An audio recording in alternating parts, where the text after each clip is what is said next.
Saidpur online স্কুলের পক্ষ থেকে আমি বিপ্লবরায় বাংলা প্রভাষক লক্ষ্মীপুর স্কুল অ্যান্ড কলেজ।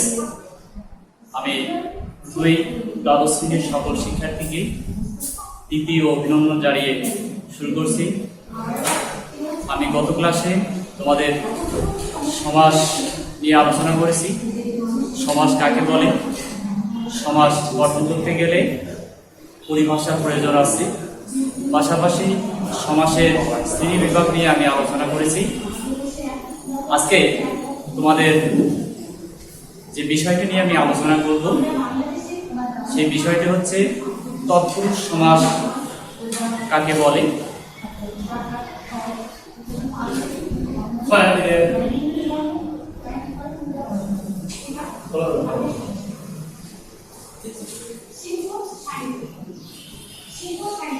স্বাভাবিকভাবে প্রশ্ন আসতে পারে যে তৎপুরুষ সমাস আমরা কাকে বলবো। পূর্বপদে বিভক্তি লোপে যে সমাস গঠন করা হয় এবং যে সমাসে পরপদের অর্থই প্রধান বলে বিবেচিত হয় তাকে আমরা তৎপুরুষ সমাস বলবো। যেমন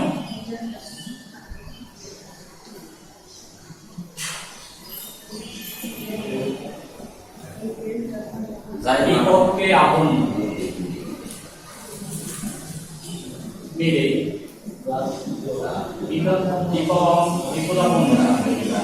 গঠন করা যায়। আবার মাথায় ব্যথা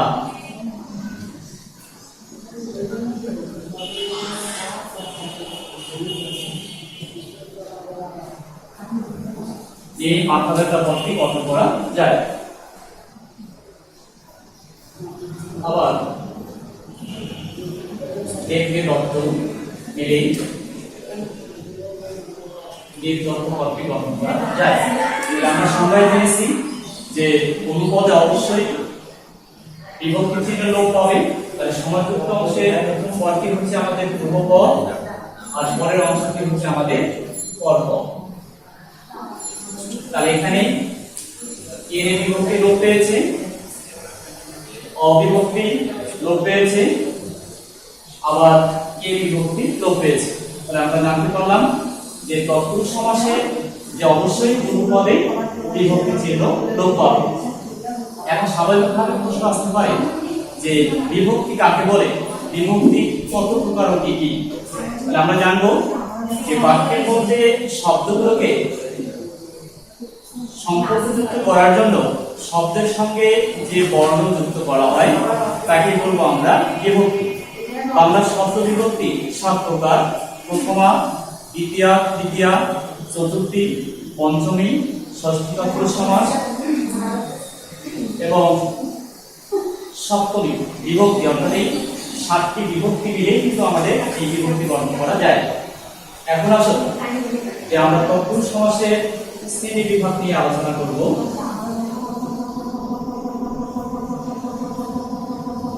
তৎপুরুষ সমাসের শ্রেণী বিভাগ।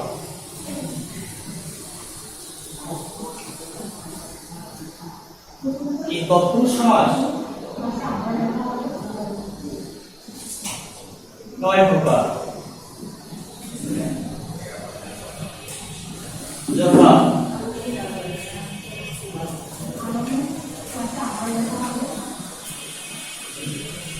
দ্বিতীয়া তৎপুরুষ সমাস,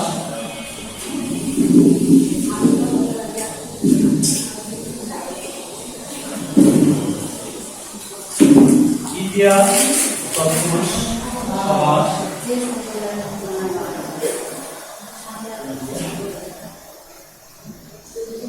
চতুর্থী তৎপুরুষ সমাস,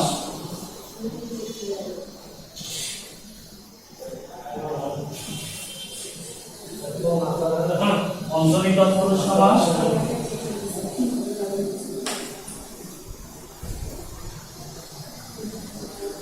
ষষ্ঠী তৎপুরুষ সমাস,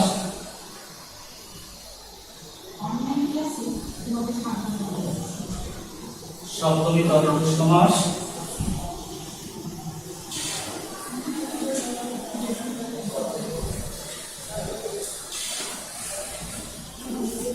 তৎপুরুষ সমাস, আমরা নয় তৎপুরুষ সমাস হিসেবে গণনা করতে পারি।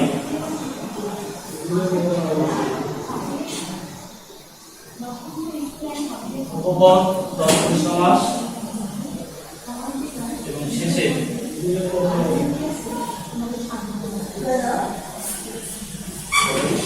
তৎপুরুষ সমাস। আজকে জানতে পারলাম আমরা যে তৎপুরুষ সমাস আমরা কাকে বলবো, বিভক্তি চিহ্ন লোপ পেয়েছি। পাশাপাশি আমরা জানতে পারলাম যে তৎপুরুষ সমাসের শ্রেণীবিভাগ 9 প্রকার: দ্বিতীয়া, তৃতীয়া, চতুর্থী, পঞ্চমী, ষষ্ঠী, সপ্তমী, পঞ্চ তৎপুরুষ সমাস, উপপদ তৎপুরুষ সমাস এবং তদুপ তৎপুরুষ সমাস।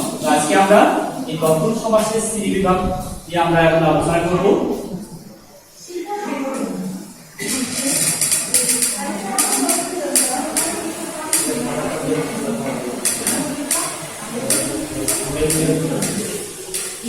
শ্রেণীবিভাগের মধ্যে প্রথমটি হচ্ছে আমাদের দ্বিতীয়া তৎপুরুষ সমাস। আমরা সংজ্ঞায় যাই যে দ্বিতীয় তৎপুরুষ সমাস আমরা কাকে বলবো? পূর্বপদের দ্বিতীয় বিভক্তি কেরে লোপ পেয়ে যে তৎপুরুষ সমাস গঠন করা হয় তাকে আমরা দ্বিতীয় তৎপুরুষ সমাস বলবো। যেমন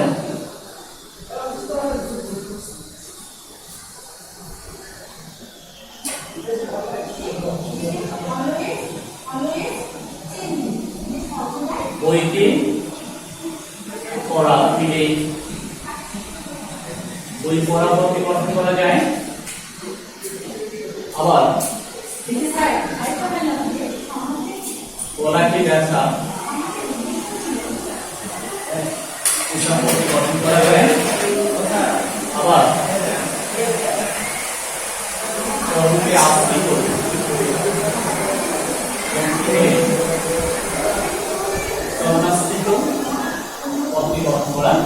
আমি সংজ্ঞা করলাম অবশ্যই এখানে এর বিভক্তির চিহ্ন লোপ পাবে। দ্বিতীয় তৎপুরুষ সমাসের বিভক্তির চিহ্ন এর বিভক্তি লোপ পেয়েছে। এখানে কে, এখানে কে, এখানে কে, এই পদেতেই আমাদের এর বিভক্তি লোপ পেয়েছে, তাহলে ধরে নিতে হবে এটাই হচ্ছে আমাদের দ্বিতীয় তৎপুরুষ সমাসের উদাহরণ। এবারে আসো তৃতীয় তৎপুরুষ সমাস। আমরা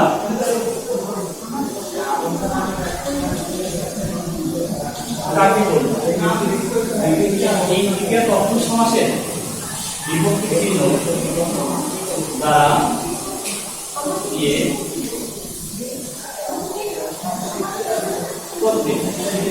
আমরা জানতে পারতেছি যে পূর্বপদে দ্বিতীয় বিভক্তি দ্বারা দিয়ে কর্তৃক যোগে যে তৎপুরুষ সমাস গঠন করা হয় তাকে তৃতীয় তৎপুরুষ সমাস বলে। যেমন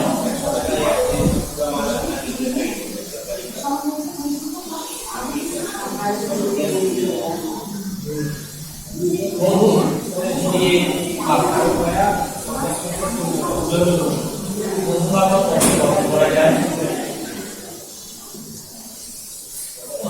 আবার আনন্দ দ্বারা পূর্ণ পদটি নিয়ে আনন্দপূর্ণ পদটি গঠন করা যায়।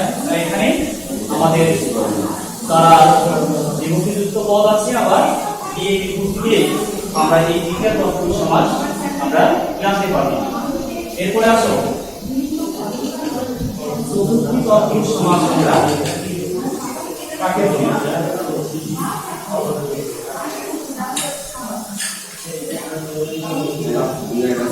এই তৎপুরুষ সমাসের বিভক্তির চিহ্ন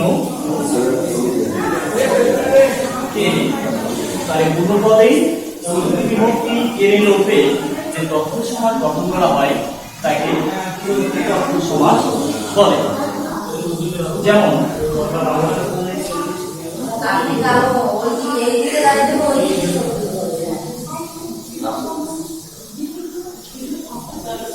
দেবকে দত্ত, এই দেব দত্ত পদের উৎপত্তি গঠন করা যায়।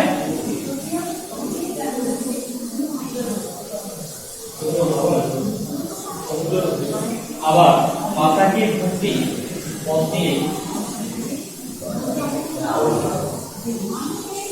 মাতা ভক্তি পদটি গঠন করা যায়। শুধু এক জায়গায় খেয়াল রাখতে হবে যে চতুর্থী তৎপুরুষ সমাসের বিভক্তির চিহ্ন কেড়ে, আবার দ্বিতীয় তৎপুরুষ সমাসের বিভক্তির চিহ্ন কেড়ে। এই জায়গায় শুধু খেয়াল রাখতে হবে যে চতুর্থী তৎপুরুষ সময় আমাদের পূর্বপদ বিশেষ্য বিশেষ্য যোগে গঠন করা যায়, আবার পূর্বপদ বিশেষ্য এবং পরপদ বিশেষণ যোগেও গঠন করা যায়। তাহলে দেবকে মাতা কি, তাহলে দেবটা হচ্ছে আমাদের বিশেষ্য, আবার তত্ত্বটা হচ্ছে আমাদের বিশেষ্য পদ। এমন প্রশ্ন আসতে পারে যে আমরা বিশেষ্য পদ কাকে বলবো? যে পদ দ্বারা কোনো ব্যক্তি, বস্তু, জাতি, স্থান, কাল ইত্যাদির যদি নাম বোঝায় তাহলে ধরে নিতে হবে এটা আমাদের বিশেষ্য পদ। অতএব দেবটার নাম বা বিশেষ্য পদ, তত্ত্বটার বলবো কি বিশেষ্য পদ আমরা যুক্ত করতে পারলাম। এরপরে আসো মাতাকে ভক্তি। মাতা হচ্ছে আমাদের বিশেষ্য পদ, পূর্বপদ বিশেষ্য এবং পরপদ হচ্ছে বিশেষণ। এখন প্রশ্ন আসতে পারে যে মাতা আমরা নাম অর্থে ব্যবহার করলাম বিশেষ্য পদ, আবার ভক্তিটা হচ্ছে আমাদের বিশেষণ। কেন? অর্থাৎ যদি আমরা শ্রদ্ধাভাজন ব্যক্তি যারা আছে তাদেরকে যদি আমরা সম্মান করি তাহলে অবশ্যই এটা হচ্ছে তার গুণ। অতএব বিশেষণ পদ হলো আমাদের বিশেষ্য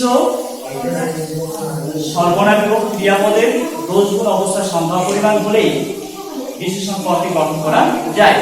তাই অবশ্যই আমাদের মাথাটা হচ্ছে বিশেষ্য পদ আর ভক্তিটা হচ্ছে আমাদের বিশেষণ। তাহলে আমরা আরো একটি উদাহরণের মাধ্যমে জানতে পারি যে ভালো ছাত্র, তাহলে এই ভালো পদটি হচ্ছে আমাদের বিশেষণ, ছাত্র পদটি হচ্ছে আমাদের বিশেষ্য। তাহলে অবশ্যই এই চতুর্থী তৎপুরুষ সমাস বিশেষ্য বিশেষণ যোগে গঠন হতে পারে, আবার বিশেষ্য বিশেষণ যোগেও এই পদটি গঠন করা যায়।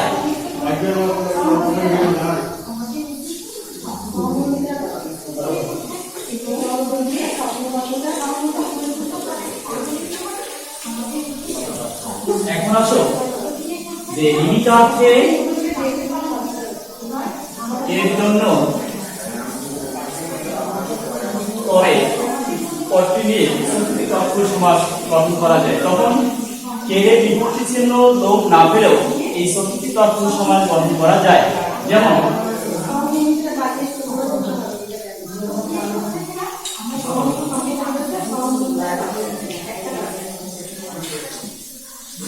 বিয়ের জন্য পাগলা, বিয়ে হলো বিয়ে পাগলা পদটি গঠন করলাম। আবার দেশের জন্য প্রেম হলে দেশ প্রেম পদটি গঠন করা যায়।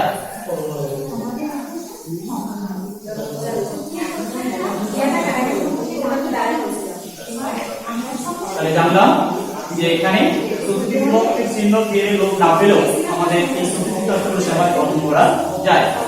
এরপরে আসো 4 নম্বরে পঞ্চমী তৎপুরুষ সমাস আমরা কাকে বলবো? এই পঞ্চমী তৎপুরুষ সমাসের বিভক্তির চিহ্ন হইতে থেকে যে অবশ্যই আমরা জানবো যে পূর্বপদের বিভক্তি লোপে অর্থাৎ পঞ্চমী বিভক্তি লোপে যে তৎপুরুষ সমাস গঠন করা হয় তাকে আমরা পঞ্চমী তৎপুরুষ সমাস বলবো। যেমন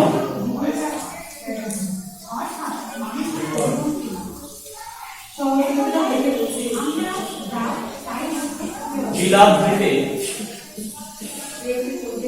ফেরত, বিলাপ ফেরত পদটি গঠন করা যায়।